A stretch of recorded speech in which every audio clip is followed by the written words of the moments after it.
Hello everyone. Last video में हमने simple microscope पढ़ा था। अब इस वीडियो का टॉपिक है कंपाउंड माइक्रोस्कोप।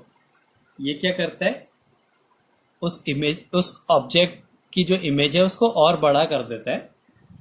अब इसमें क्या होता है, एक लेंस, वहां पे सिंपल माइक्रोस्कोप था, एक ही लेंस होता था, वही क्या करता था, उस ऑब्जेक्ट की बड़ी इमेज बना देता था।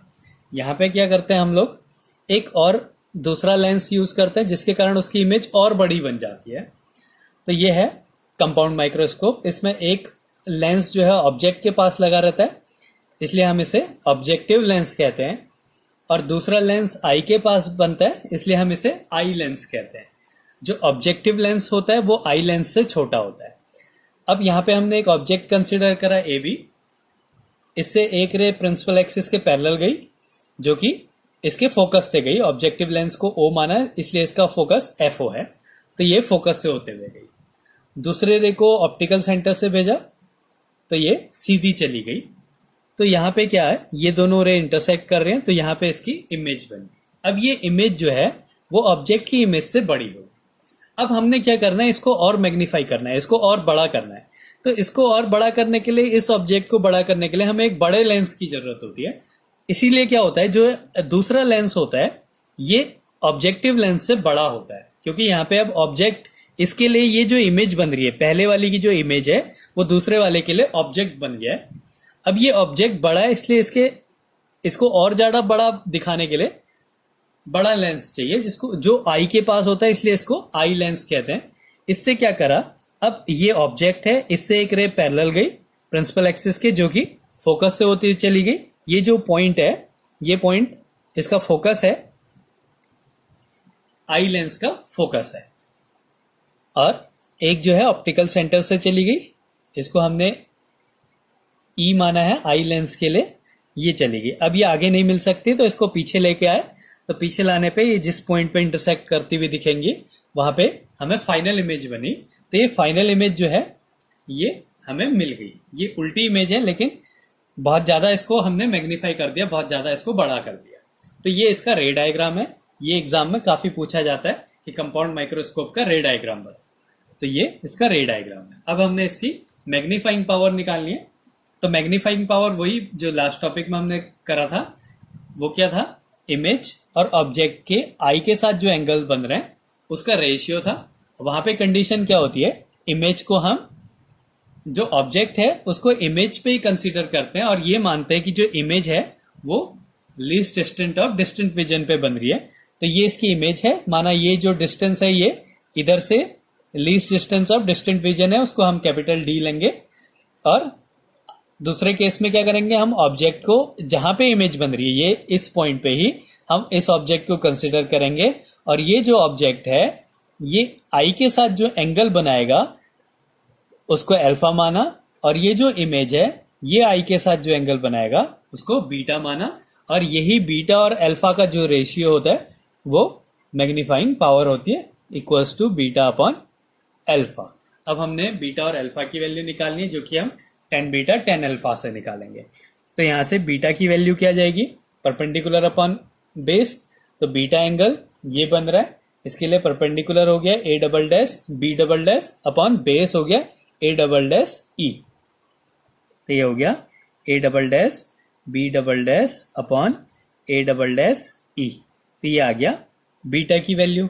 ऐसे ही अल्फा की वैल्यू क्या आ जाएगी, ये अल्फा है, A double dash B triple dash, ये एंगल बन रहा है, ये ऑब्जेक्ट को यहां कंसिडर करा, और ये ए बी के ही इक्वल है ऑब्जेक्ट है, तो A double dash B triple dash upon A double dash E हो गया। तो ये हो गया A double dash B triple dash upon A double dash E. तो मैग्नीफाइंग पावर क्या हो जाएगी, बीटा की वैल्यू ए डबल डैश, इसको हम ए बी भी लिख सकते हैं, ऑब्जेक्ट इक्वल है, upon A double dash E हो गया। तो इसको लिख दिया हमने A double dash B double dash upon A double dash E, beta की वैल्यू अपॉन अल्फा की value A B upon A double dash E. तो ये कैंसिल हो जाएगा, तो इसको सॉल्व करके आ जाएगा A double dash B double dash upon A B. इसको हमने थोड़ा सा चेंज कर दिया, इसको लिख दिया हमने A double dash B double dash upon A dash B dash into A dash B dash upon A B, मतलब ए डैश बी डैश से ऊपर नीचे मल्टीप्लाई कर दी, ये हो गया A double dash B double dash upon A dash B dash, A double dash A dash B dash upon A B. अब देखो A double dash B double dash, A double dash B double dash, ये इस object, इस lens का image है, और upon A dash B dash, A dash B dash क्या है, इसी लेंस का ऑब्जेक्ट है। तो ये क्या है, इस लेंस के लिए, आई लेंस के लिए इमेज और ऑब्जेक्ट का रेशियो है। तो इमेज और ऑब्जेक्ट के रेशियो को बोलते हैं लीनियर मैग्निफिकेशन। इमेज और ऑब्जेक्ट के रेशियो को बोलेंगे लीनियर मैग्निफिकेशन। तो ये हो गया, इसको हम लिख सकते हैं एम मैग्नीफाइंग पावर, जो मैग्निफिकेशन हमने पहले पढ़ा है लीनियर मैग्निफिकेशन, ये इमेज और ऑब्जेक्ट के साइज का रेशियो होता है। तो ये इमेज है और ये ऑब्जेक्ट है, तो ये इसका मैग्निफिकेशन हो गया। इस लेंस को हमने आई लेंस माना है, तो ये लिख दिया एम ई, तो ये मैग्निफिकेशन हो गया। ऐसे ही A dash B dash upon A B, A dash B dash upon A B इस लेंस का इमेज और ऑब्जेक्ट है। ए डैश बी डैश इस ऑब्जेक्टिव लेंस की इमेज है और ए बी जो है इस ऑब्जेक्टिव लेंस के लिए ऑब्जेक्ट है।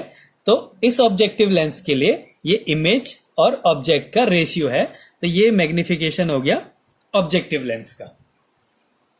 अब हम इसकी वैल्यू पुट कर देते हैं। जैसे लास्ट वीडियो में हमने जो सिंपल माइक्रोस्कोप पढ़ा था, उसमें हमने मैग्नीफाइंग पावर निकाली थी उसकी m equals to 1 plus D upon F. ये था सिंपल माइक्रोस्कोप के लिए। तो जो ये फाइनल इमेज जो बन रही है, इमेज के लिए जो फाइनल इमेज बन रही है आई लेंस के लिए, ये सिंपल माइक्रोस्कोप की तरह है। ये इसका ऑब्जेक्ट है और ये इसकी इमेज है इसके लिए। तो इसके लिए हमने पहले ही फॉर्मूला डिराइव किया हुआ है, और ये जो इमेज बन रही है ये least distance of distinct vision पे बन रही है, मतलब ये जो डिस्टेंस है ये कैपिटल डी है और इसकी फोकल लेंथ एफ ई है। तो इस एम ई की वैल्यू हो जाएगी 1 प्लस डी अपॉन एफ ई। किसके लिए निकाल रहे हैं हम? आई लेंस के लिए। ये आई लेंस जो है ये सिंपल माइक्रोस्कोप समझ लिया, इसके लिए एक ऑब्जेक्ट है और एक इमेज है, तो उसका हमने फॉर्मूला पहले ही फाइंड किया हुआ है। तो ये हो गया एम ई की वैल्यू हो गई 1 प्लस डी अपॉन एफ ई। अब हमने एमओ की वैल्यू निकालनी है। एमओ की वैल्यू क्या होगी? जो मैग्निफिकेशन होता है वो वी अपॉन यू के इक्वल भी होता है, माइनस वी अपॉन यू। तो ये क्या हो गया? We upon you. वी क्या है? वी ऑब्जेक्टिव लेंस और ओ भी ऑब्जेक्टिव, यू जो है ऑब्जेक्टिव लेंस, ये हो गया इमेज और ऑब्जेक्ट की डिस्टेंस का रेशियो। तो ये इसको सॉल्व करके हमें क्या मिला? Minus V O upon U O 1 plus D upon F E. तो ये मिली हमें इसका मैग्नीफाइंग पावर।